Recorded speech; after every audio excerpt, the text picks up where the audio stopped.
Today, we will be talking about human trafficking. So what is human trafficking exactly? You've probably heard the term being used before, but do you actually know what it is?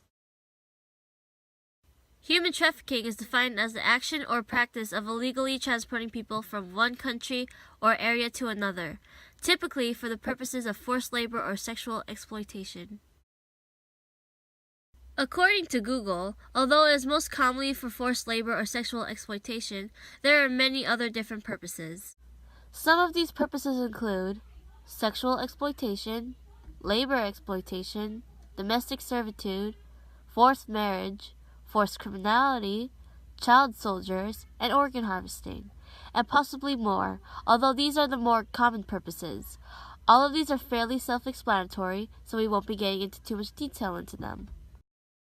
So we know what human trafficking is, but where does human trafficking occur, and where does it occur the most? First of all, in what countries does human trafficking occur? Well, this may surprise you, but human trafficking occurs in pretty much all countries, even in first world countries like Canada. Now we know that human trafficking occurs in pretty much all countries, but where does it occur the most? Although human trafficking occurs everywhere, it does occur more frequently in poorer countries, as poorer countries will obviously be less secure in general as there is less money. For example, it would be pretty easy to kidnap someone if they didn't even have a door or even a home, as well as the fact that there probably won't be any police around since there is nobody to pay them. But just because it's poor doesn't mean that those places will have the most human trafficking. Poorer countries just tend to have more, but the top 10 places with the most human trafficking in order from most to least are Belarus, Central African Republic, China, Eritrea, Iran, North Korea, Russia, Sudan, Syria, and Venezuela. But how much impact does human trafficking have on our world? Well, as you already know, human trafficking affects every country in the world, even if you can't see it. If we look at the victims, there was an estimated 30 million slaves in the world in 2014, and it's pretty safe to assume that there is around the same amount or more.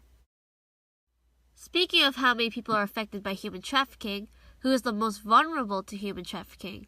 Well, the people most vulnerable to human trafficking would be women and children, with 80% being women and 50% being children.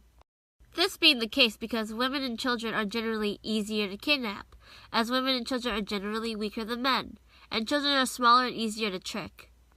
As well as the fact that one of the biggest reasons for human trafficking is sex, and most of the buyers are male, so it makes sense that it is mostly women and children.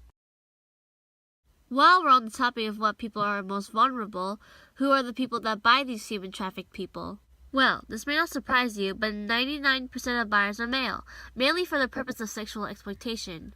Many of them are also people who work with children, such as teachers, and it's pretty rare for women to be buying, so there are very little cases of women buying trafficked people. We know about who's buying the people, but how do they kidnap the people? Well, there are many different ways, and it all depends, but some of the more common ways are fake promises for a job, mainly for people in desperate need of money or the unemployed. Secondly, fake promises for education, mainly in poor countries with little education. And lastly, fake promises for a relationship, which is mainly used when online dating. As you can see, there's kind of a theme here, a lot of fake things. But how can we spot the signs of someone being human trafficked? Of course, all human trafficked victims are different, like all human beings, but they do have some of these things in common that you can look out for. The first being that they will sometimes act as if they are being instructed by someone else. The second is displaying signs of mental or physical abuse done to them, for example, untreated injuries or large amounts of smaller injuries.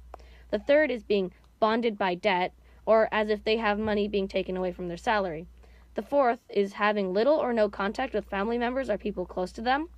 The fifth is being distrustful of authorities, for example, police. The last one is that they are not in possession of their own legal documents.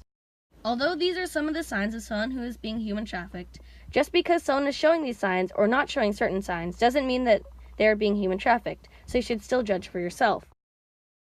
So what happens when a human trafficker gets convicted of human trafficking?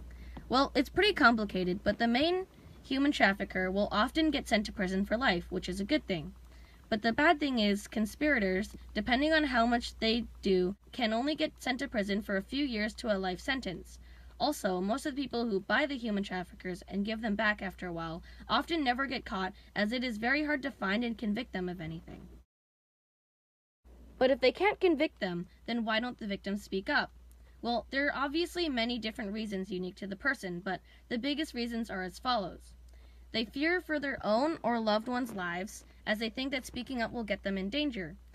They may not understand that what happened was wrong, and they are not aware that they were a part of human trafficking if they were abducted at a young age and taught like that, which is one of the big reasons children are such big victims of human trafficking. They may also be unaware of their own rights as humans. Some might also have been taught to not trust others, again when they are taken as a small child, which causes them to not trust the authorities and not tell anyone.